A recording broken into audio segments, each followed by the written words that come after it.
Good morning, all of you. Good morning. Now, today we are going to study the important question answer of geography and civics. In yesterday's section, we have done the history question answers. Now, today we will do geography and civics question answers. Our second chapter of geography, that is land, soil, water, natural vegetation and wildlife resources. Now, land covers only -% of the total area of the earth's surface. How much area is covered?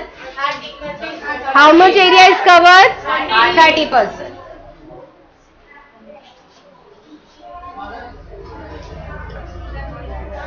Uneven distribution of population is due to, as we know that land is unequal distributed all over the earth. So what are the reasons behind this? Land characteristics or climate? Both. Which are sparsely populated? जल्दी बताइए.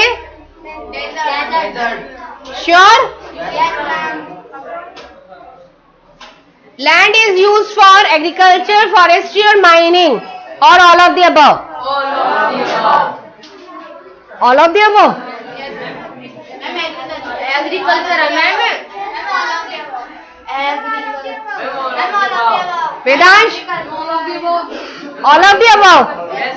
Land is used for only for agriculture, not for forestry, not for mining. All of the above. Which country has the highest percentage of land under cropland? Which country has the highest percentage of land? Which country has the highest percentage of land under pasture?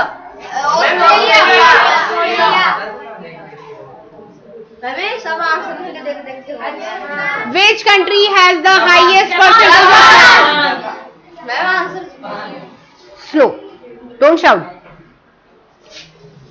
The major factor of soil formation is? Parent rock, climate, time. All of the above. Which factors lead to soil degradation? Deforestation.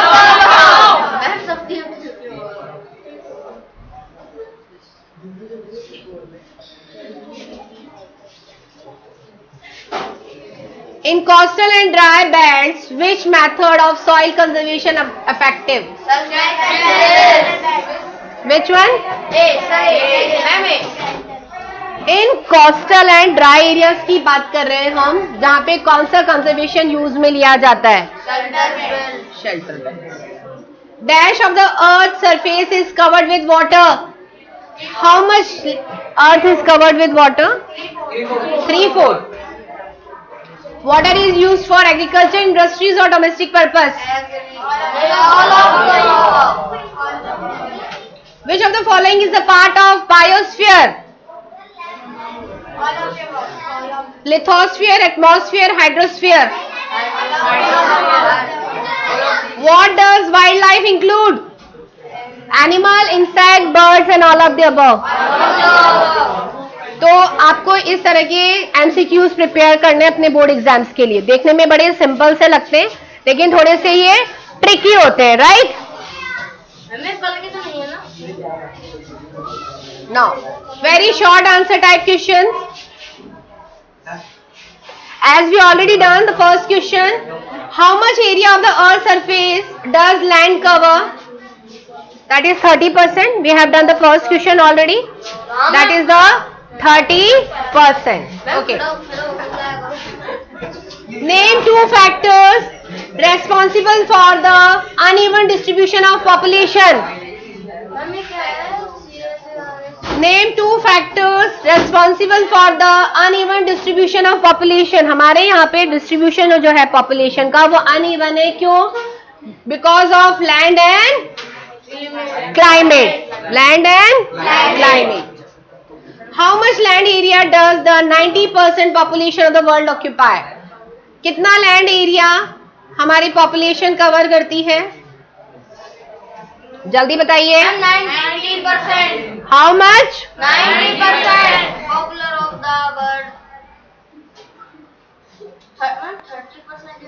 90% land. Which areas are densely populated? Which areas are densely populated? Plains and river valleys. Name two major factors of soil formation. Parent rock and climate.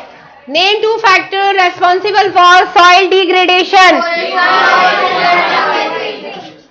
Deforestation and Overgrazing. okay. Overgrazing में नहीं, overgrazing means का मतलब नहीं पता. Overgrazing मतलब ऐसा land जहां पर एनिमल्स को चराने के लिए लेके जाते हैं, हम ग्रेजिंग कराने के लिए लेके जाते हैं. अगर किसी पर्टिकुलर प्लॉट ऑफ लैंड पे आप एनिमल्स को बार बार चराएंगे, बार बार उनको ग्रेज कराएंगे, तो वो लैंड अपनी फर्टिलिटी खो देता है. वो लैंड क्रॉप कल्टीवेशन के लिए अब फर्टाइल नहीं है. Okay. Name two methods of soil conservation. Mulching and rock dam. How much of the earth's surface is covered with water? 3/4. Name two factors for water degradation. Discharge of untreated sewage and use of pesticides in agriculture. Name two methods of water conservation.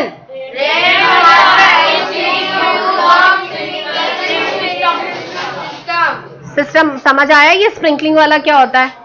एक drip irrigation भी होता है, right? तो आप यहाँ पर third point लिख के ड्रिप इरिगेशन भी लिख सकते हैं आप.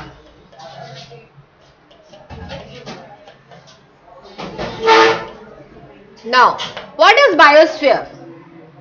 बायोस्फीयर क्या होता है? A natural vegetation and wildlife exist only in the narrow zone of contact between the lithosphere, hydrosphere, atmosphere that we call biosphere. It is very important question.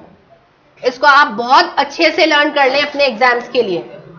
बहुत ज्यादा इंपॉर्टेंट है ये, राइट? और ये जो हम क्वेश्चन आंसर्स कर रहे हैं, कल हमने हिस्ट्री के किए थे, आज हम ज्योग्राफी के कर रहे हैं. इनको आप अच्छे से प्रिपेयर कर लें अपने अपकमिंग एग्जाम्स के लिए, FA2 के लिए. आ रही है समझ में बात? No. What is ecosystem? In the biosphere, living beings are interrelated and interdependent. हमने बात पढ़ी थी कि नहीं पढ़ी थी? लाइफ साइकिल पढ़ा है आप लोगों ने? क्या होता है लाइफ साइकिल? कौन किसको खाता है? एक एनिमल दूसरे एनिमल को खाता है. इवन ह्यूमन बीइंग भी एनिमल को खाता है. तो ये एक इकोसिस्टम का पार्ट है, एक इकोसिस्टम को बैलेंस करने का पार्ट है. अगर ये बैलेंसिंग नहीं होगा तो सारे जानवर कहाँ आ जाएंगे? हमारे घरों में. आई बात समझ में? चलो. What does wild life include? It's not a hard one question. Wild life क्या इंक्लूड करता है? Animals, birds and insects. What does the growth of vegetation depend on? Vegetation की ग्रोथ किसके ऊपर डिपेंड करती है? बताइए.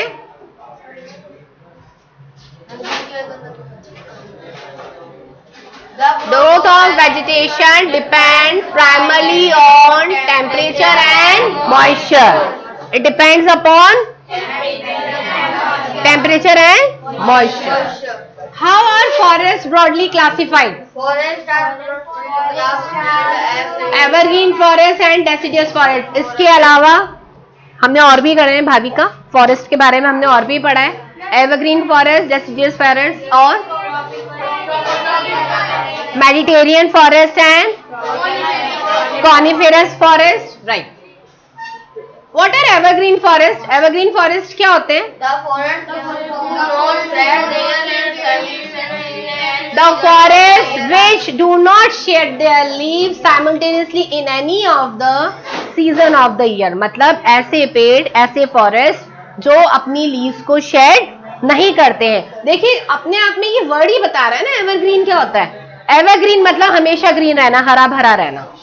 Clear? Any doubt? No doubt. चलिए. What are the reasons behind the uneven distribution of population? क्या रीजन है कि हमारे यहाँ पे अनइवन डिस्ट्रीब्यूशन ऑफ पॉपुलेशन है? क्या रीजन है इसका? सब जगह इक्वल डिस्ट्रीब्यूशन क्यों नहीं होता है? जितने जयपुर में रहते हैं उतने नागपुर में या उदयपुर में क्यों नहीं है पॉपुलेशन? अनइक्वल क्यों है? इसके रीजंस क्या हैं? क्योंकि ये क्लाइमेट और टेम्परेचर के ऊपर डिपेंड करता है। देखिए, the rug topography, steep slopes of the mountain, low lying areas, susceptible of water logging, desert areas, thick forested areas are normally sparsely populated. अब कहीं पे हिली रीजन होगा तो क्या वहां पे आपको पॉपुलेशन मिलेगी?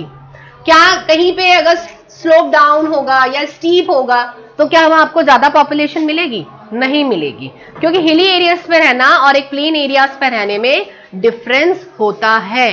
हम वहां के क्लाइमेट को, हम वहां के टेम्परेचर को अडॉप्ट कर पाते हैं कि नहीं कर पाते? राइट, तो ये डिपेंड करता है हमारे क्लाइमेट और temperature. Second, plains and river valleys offer suitable land for agriculture, so these are the densely populated area of the world. और जहां पर प्लेन होगा, जहां यहाँ पे रिवर के बैंक्स होंगे, जहां पे इनको प्रॉपर वाटर फैसिलिटी अवेलेबल होगी, तो हम वहां देखेंगे कि वहां पे पॉपुलेशन ज्यादा होती है।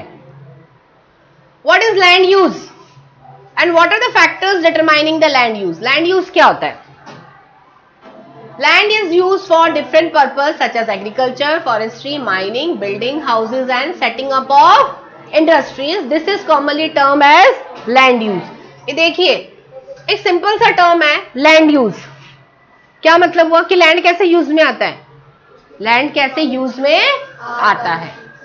The use of land is determined by physical factors such as topography, soil, climate, minerals and availability of water. किसी भी लैंड को हम कैसे डिटरमाइन करते हैं? ये 5 फिजिकल फैक्टर्स हैं, उनको ध्यान में रखते हुए कि वहाँ की सॉइल कैसी है, वहाँ का क्लाइमेट कैसा है, वहाँ का टेम्परेचर कैसा है, वहाँ पे रेनफॉल कितनी होती है, रेनफॉल अगर कितनी होती है तो वहाँ की लैंड कितनी फर्टाइल है, कौन सा क्रॉप वो ग्रो कर पाएगी, कौन से मंथ में वो ग्रो कर पाएगी। तो ये सारे फैक्टर्स हमको देखने होंगे। What are the major factors of soil formation? ये पढ़ा है हमने। What are the factors of soil formation? Parent rock, relief and और क्या क्या है फैक्टर्स?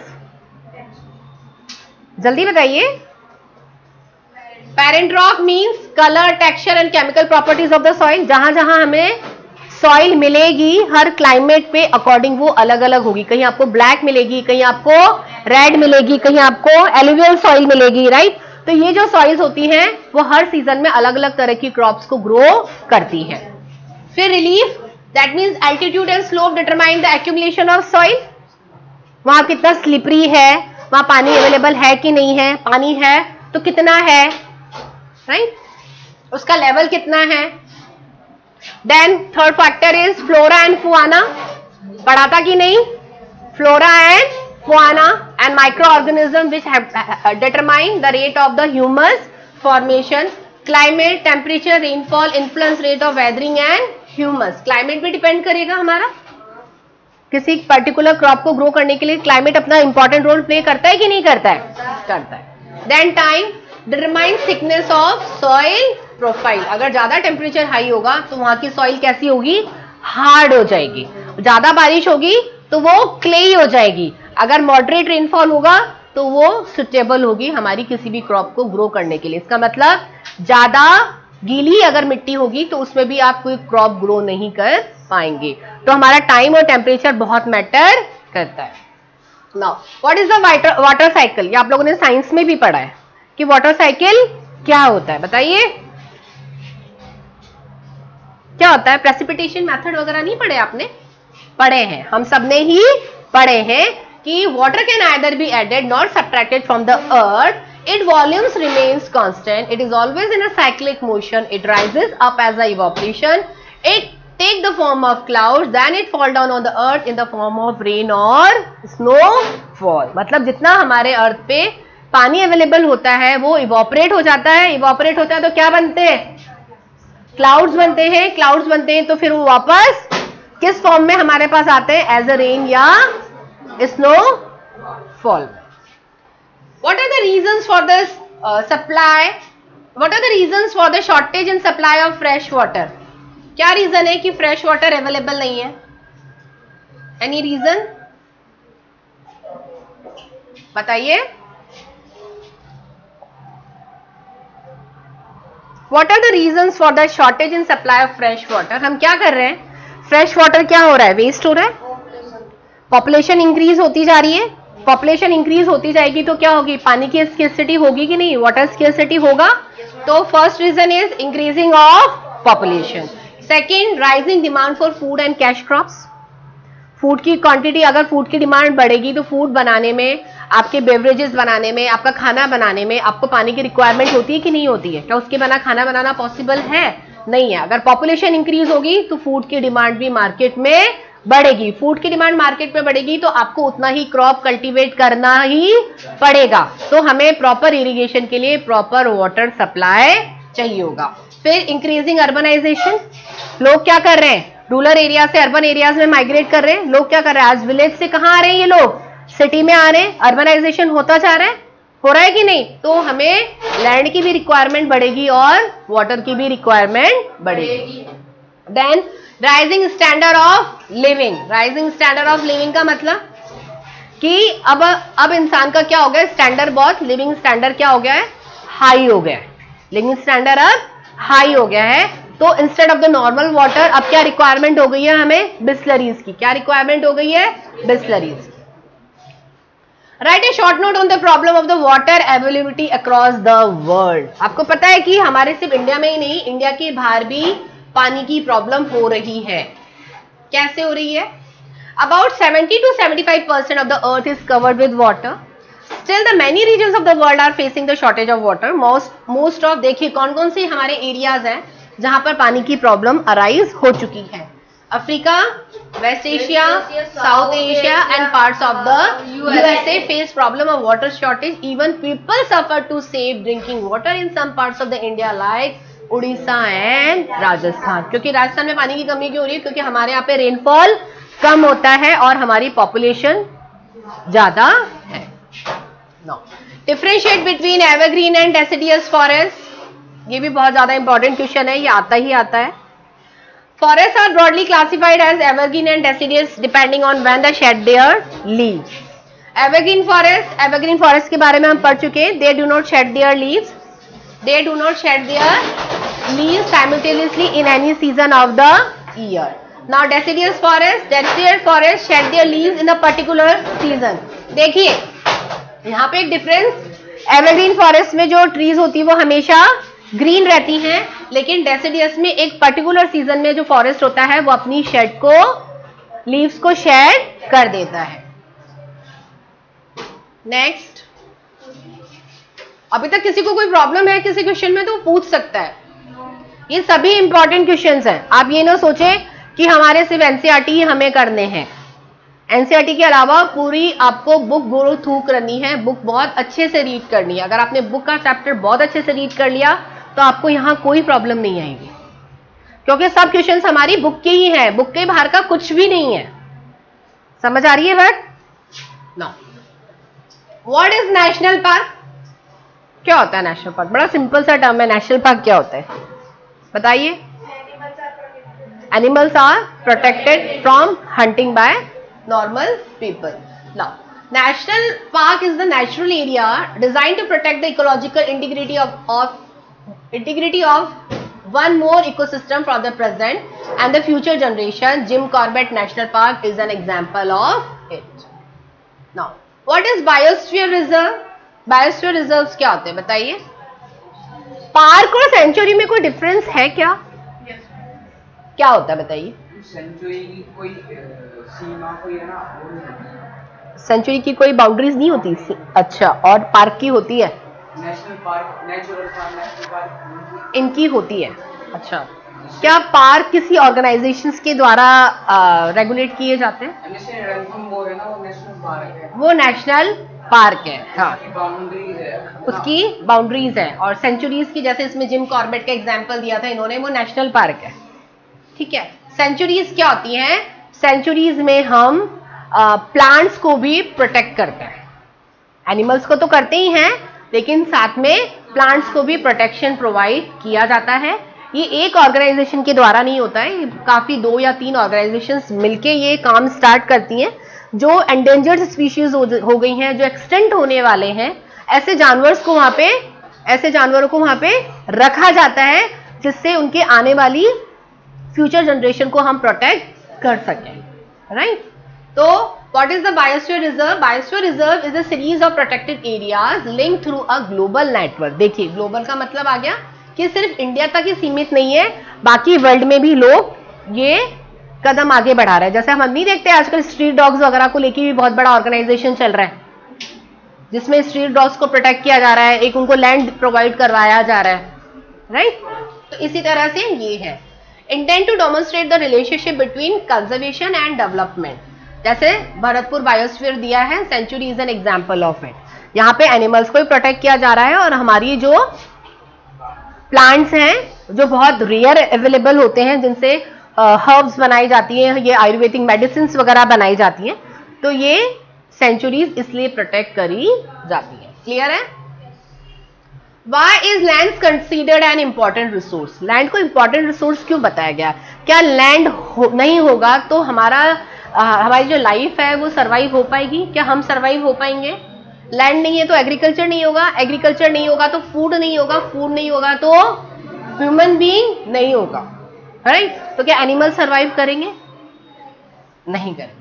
देखिए, land is an important natural resource. Maximum production and economic activities take place on land. Land is used for various purposes such as agriculture, forestry, mining, building houses, roads and setting up of industries. Therefore, most of the human needs are fulfilled by the land itself. Land is the most important resource for the life and livelihood of the people. Clear है? Shall we move? किसी को कोई doubt किसी question में?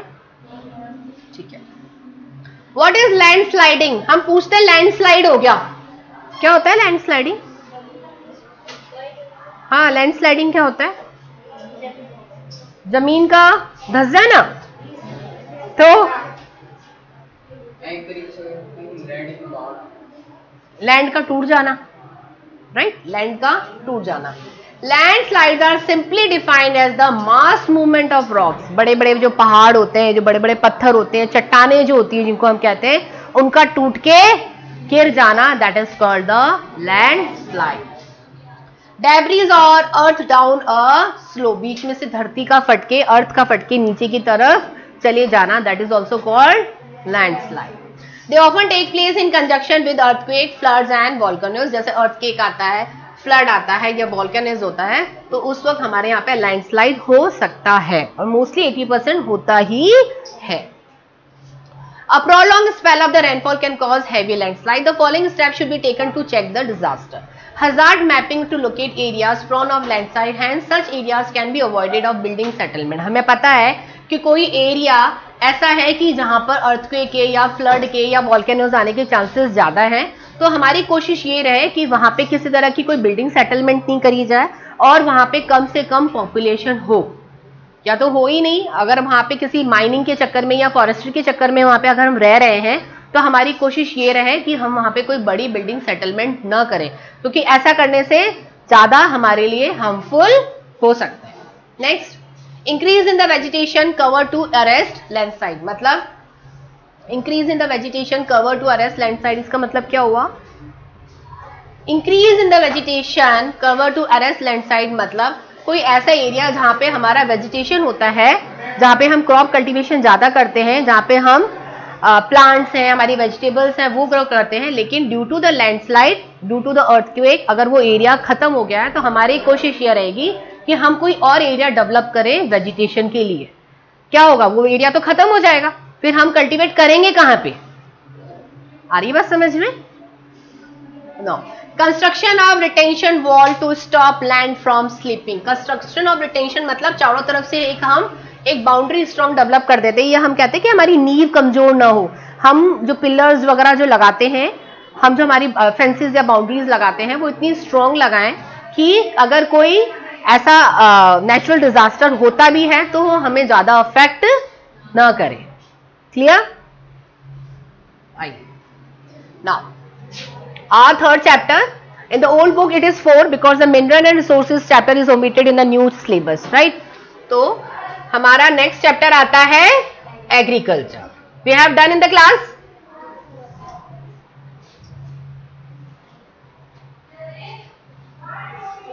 Which one of the following is not a plantation crop?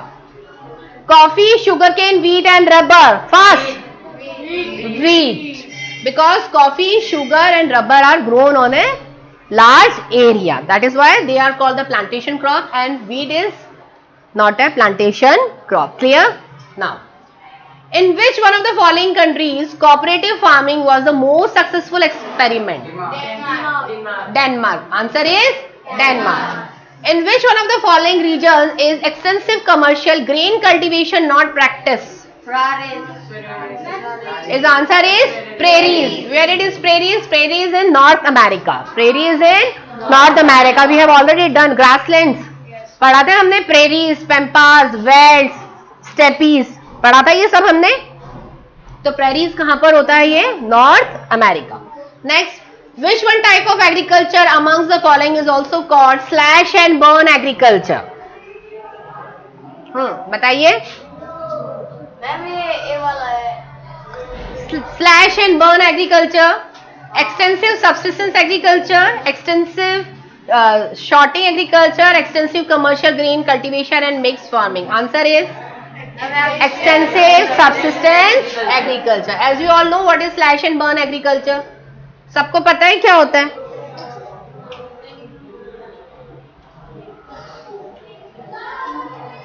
No. Which one of the following does not follow monoculture? Mixed farming. Next. Which one of the tribes practice transhumance? Bakarwals. Answer is Bakarwals. ये बहुत important है. Which is the main crop in intensive subsistence farming? Which is the main crop in extensive commercial grain farming? Answer is wheat. And Denmark is known for dairy farming. Now, come to the short question answer. From where the word agriculture means? From where the word agriculture is derived? The word agriculture is derived from Latin word ager and agri meaning soil and culture meaning cultivation or tilling of soil. Name 3 types of economic activities. 3 economic activities पढ़ी थी हमने. कौन कौन सी होती है? Primary, secondary and tertiary. What is primary activity? Primary include all types of agriculture activities. Then what is secondary activities? All the manufacturing and industries are included in secondary. And tertiary activity, all the services provided by this sector only. Clear? Now, what is primary activity?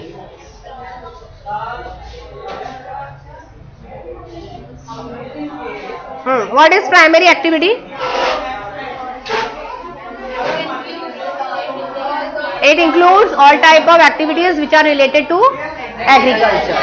They include all those connected with the extraction and production of natural resources, that is agriculture, fishing and gathering of food. ये आप बहुत अच्छे से याद करें, बहुत important है ये. What are secondary activities? Those activities which are connected with the processing. देखिए, मैन्युफैक्चरिंग करते हैं, किसी इंडस्ट्री यूनिट में जाते हैं, हमारा जो रॉ प्रोडक्ट जो होता है आगे वो फिनिशिंग के लिए जाएगा कि नहीं जाएगा? जाएगा. तो इसके लिए जितनी भी प्रोसेसिंग होती है वो हमारी सेकेंडरी एक्टिविटी कहलाती है. Clear? Now what is commercial farming? In commercial farming crops are grown and animals are reared for sale in market. Which crops are grown on large area? That is called the plantation. Rubber, tea and coffee. ये बहुत अच्छे से याद कर ले, ये हमारा MCQ में आता ही आता है, शॉर्ट क्वेश्चन में भी आता है, MCQ में भी आता है. और ये जो हम जितने भी क्वेश्चंस कर रहे हैं ये 1 मार्क के हैं एंड 1.5 मार्क्स के हैं. कितने मार्क्स के हैं ये? 1 and 1.5 मार्क्स के. Now which crop is stable diet? Stable diet हो गया कि वीट के बाद हमारी सेकेंड, वीट के बाद जो हमारी सेकेंड स्टेपल फूड है वो क्या है? हमारा rice. Who is the largest producer of rice in the world? China. Most suitable soil for wheat cultivation? Wheat के लिए हमें कौन सी सॉइल चाहिए? That is loamy soil. Which grains are also known as coarse grains? Millets. क्या कहेंगे हम इसको? मिलेट्स। ये याद रखिएगा। For what product does India stand second in the world? India stand second in the world in the production of rice, jute and jowar. Rice, jute and jowar. Name oil seeds. Oil seeds के नाम बताइए। ऐसे seeds जिनसे हमें oil मिलता है। Soybean, groundnut, mustard, sunflower, linseed, castor seed and niger seeds. Which are the two agriculture seasons in India? Kharif and Rabi. Why India is called an agriculture country? हमारे देश को एग्रीकल्चर कंट्री क्यों कहा जाता है? Why? जल्दी बताइए। Agriculture is a primary activity and about 2/3 of the India's population enjoyed in agriculture for its livelihood. It is therefore India is called agriculture country क्योंकि हमारा जो देश है, हमारे देश की अराउंड 1/3 पॉपुलेशन किसके ऊपर डिपेंड है? एग्रीकल्चर के लिए, राइट? तो हमारा देश क्या कहलाता है? Agriculture country. Name 3 areas where shifting cultivation is practiced. कहां पे शिफ्टिंग कल्टीवेशन होती है?